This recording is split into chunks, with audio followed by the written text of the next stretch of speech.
Ti è mai capitato di vivere accanto a qualcuno che pensavi di conoscere perfettamente per poi scoprire che aveva una seconda vita alle tue spalle? Oggi voglio raccontarti la storia di un uomo che ha visto il suo matrimonio crollare da un giorno all'altro e di come sua figliastra lo abbia aiutato a svelare la verità. Dopo aver ascoltato questo racconto di vita reale, ti renderai conto di quanti segnali possiamo ignorare quando ci fidiamo ciecamente di chi amiamo. Iniziamo.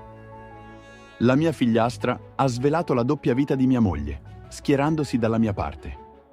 La vita sa coglierti di sorpresa nel momento in cui meno te lo aspetti, e in un battito di ciglia tutto ciò che consideravi normale può crollare come un castello di carte.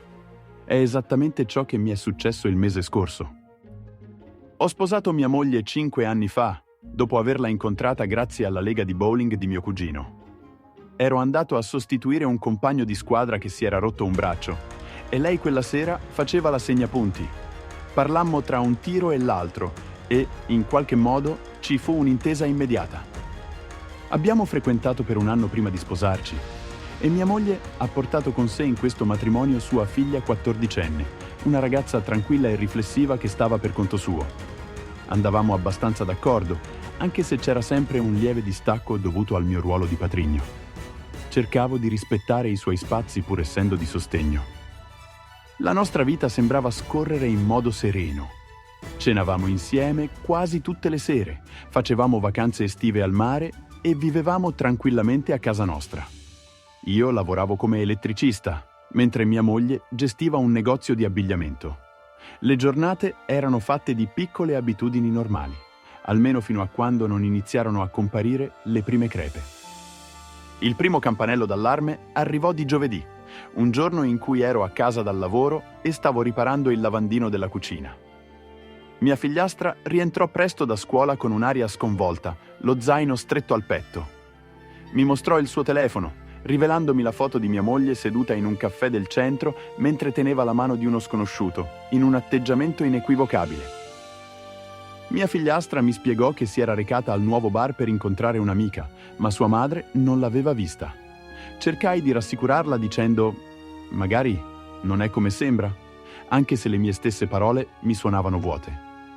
Quella sera, quando affrontai l'argomento, mia moglie rise e disse che era solo un collega della ditta fornitrice con cui stava discutendo una nuova linea di abbigliamento. In cuor mio volevo crederle, perché l'alternativa era troppo dolorosa. Mia figliastra però non ne era affatto convinta e, la stessa notte, mi confessò di averli visti baciarsi. Nei giorni successivi l'atmosfera in casa divenne tesa. Mia moglie si comportava in modo fin troppo normale, mentre mia figliastra si chiudeva sempre di più in se stessa. Iniziai a notare comportamenti sospetti, telefonate interrotte bruscamente non appena mi avvicinavo, presunte serate di lavoro al negozio e un nuovo profumo che non avevo mai visto prima. Mia figliastra evitava la madre, parlando con lei solo se strettamente necessario. Volevo fidarmi di mia moglie, ma le parole di mia figliastra mi rimbombavano nella mente. Lei mi disse: «Non voglio metterti contro di lei, ma non sto inventando niente». Guardandola negli occhi, capii che mi stava dicendo la verità e compresi che dovevo scoprire cosa stesse davvero accadendo nel mio matrimonio.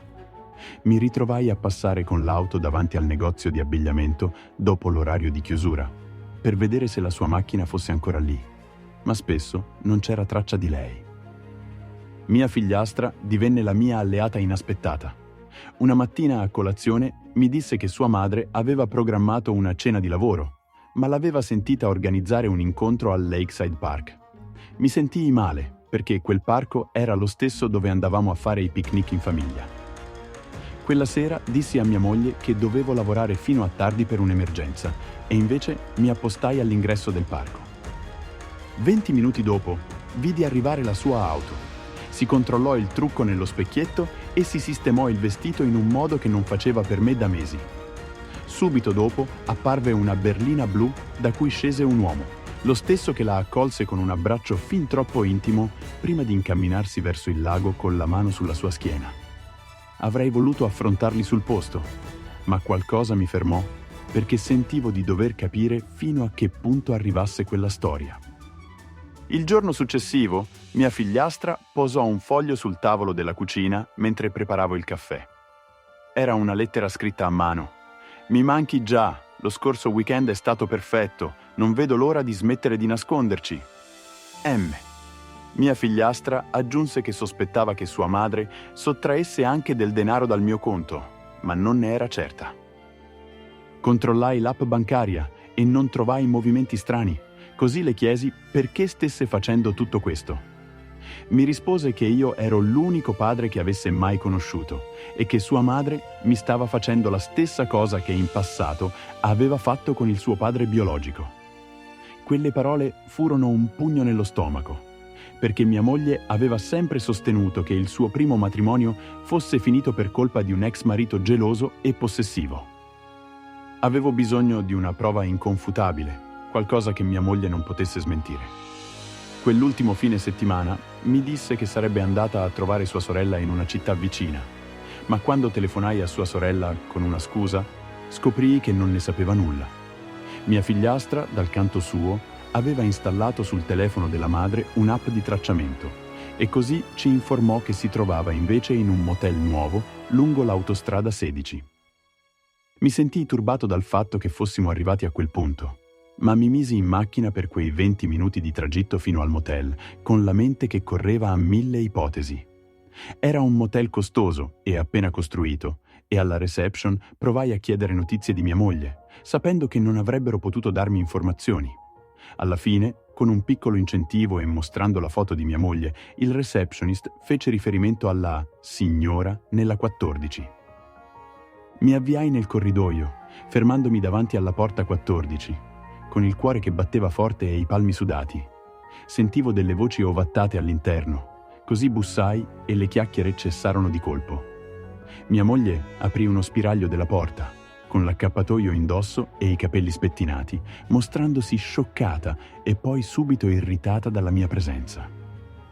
Le chiesi se potessi entrare, ma lei tentò di bloccarmi dicendo che non era come pensavo, e in quel momento sentii una voce maschile chiedere dall'interno se fosse tutto a posto. Spalancai la porta quel tanto che bastava per vedere l'uomo del parco, seduto sul letto mentre si allacciava la camicia in fretta e furia, con un paio di bicchieri di champagne sul comodino. Uscii immediatamente e guidai verso casa in uno stato di torpore, come se fossi in trance. Trovai mia figliastra in salotto, con lo sguardo pieno di domande a cui non aveva il coraggio di dare voce. Le dissi la verità. Aveva ragione, e lei annuì con un'espressione di triste sollievo. Mi chiese cosa sarebbe successo adesso, e il mattino seguente sua madre ci trovò mentre caricavamo le valigie in macchina. Accettai di parlare con mia moglie, ma non di fronte a mia figliastra, che si rifiutò di guardare sua madre. Rimasti soli, mia moglie iniziò a giustificarsi dicendo che si sentiva trascurata, che stava attraversando un brutto periodo e che non significava nulla. Ma dopo 11 mesi di menzogne e inganni, le sue scuse mi suonavano vuote. Le dissi che volevo il divorzio e lei cercò di convincermi a fare terapia di coppia, affermando che non era una decisione da prendere a caldo. Le risposi che la sua non era stata una distrazione momentanea, ma una doppia vita, e che aveva mentito a me e a sua figlia.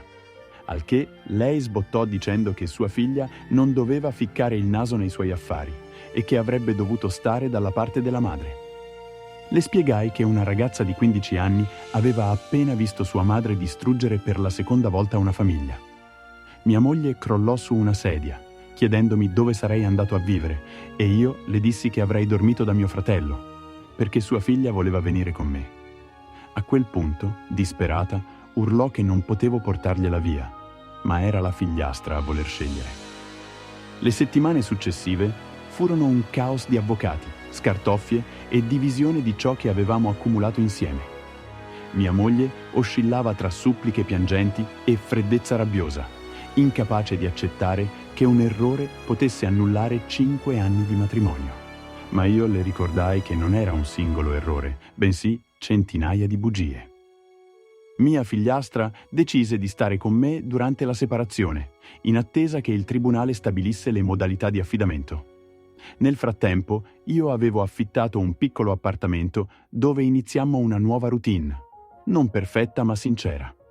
Circa 3 mesi dopo, il mio avvocato mi riferì che mia moglie aveva accettato i termini del divorzio, senza più ostacoli. Chiesi il motivo di questo cambiamento improvviso e l'avvocato spiegò che il suo compagno aveva acquistato una casa e lei progettava di andarci a vivere. Era lo stesso uomo del motel, colui per cui aveva mandato in pezzi il nostro matrimonio. Una parte di me sperava che fossero felici, se non altro per mia figliastra, mentre un'altra parte non provava più alcun interesse.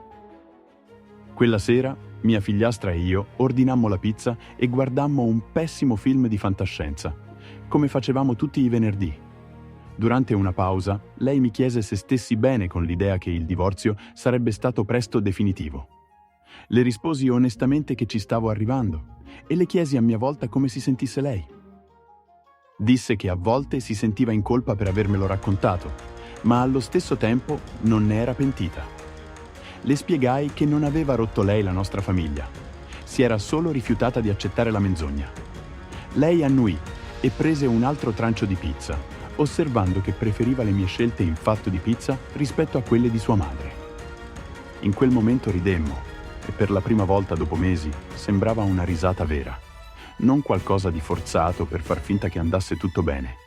Non era ancora quella piena risata che facevamo prima che il nostro mondo crollasse, ma trasmetteva un senso di sollievo. Era come se entrambi avessimo la speranza che, col tempo, tutto potesse davvero sistemarsi. Il divorzio verrà finalizzato tra 28 giorni, anche se ormai ho smesso di contare i giorni. Quello che conta è andare avanti e ricostruire qualcosa di nuovo dalle macerie di ciò che eravamo prima. In modo del tutto inaspettato, non dovrò farlo da solo, perché mia figliastra vuole restare con me. C'è poi un'ultima considerazione. Il tizio del motel non avrebbe dovuto fornirmi informazioni sulla clientela. Quello che ha fatto è stata una palese violazione della privacy di mia moglie, anche se non ha rivelato il suo vero nome. In caso di problemi legali, avrebbe potuto subire conseguenze serie per quella divulgazione non autorizzata. E tu? Hai mai avuto il sospetto che qualcuno vicino a te nascondesse qualcosa di importante? Raccontamelo nei commenti. Sono curioso di conoscere la tua esperienza. Se questo video ti è stato utile o ti ha fatto riflettere, lascia un like e iscriviti al canale per non perdere le prossime storie e consigli.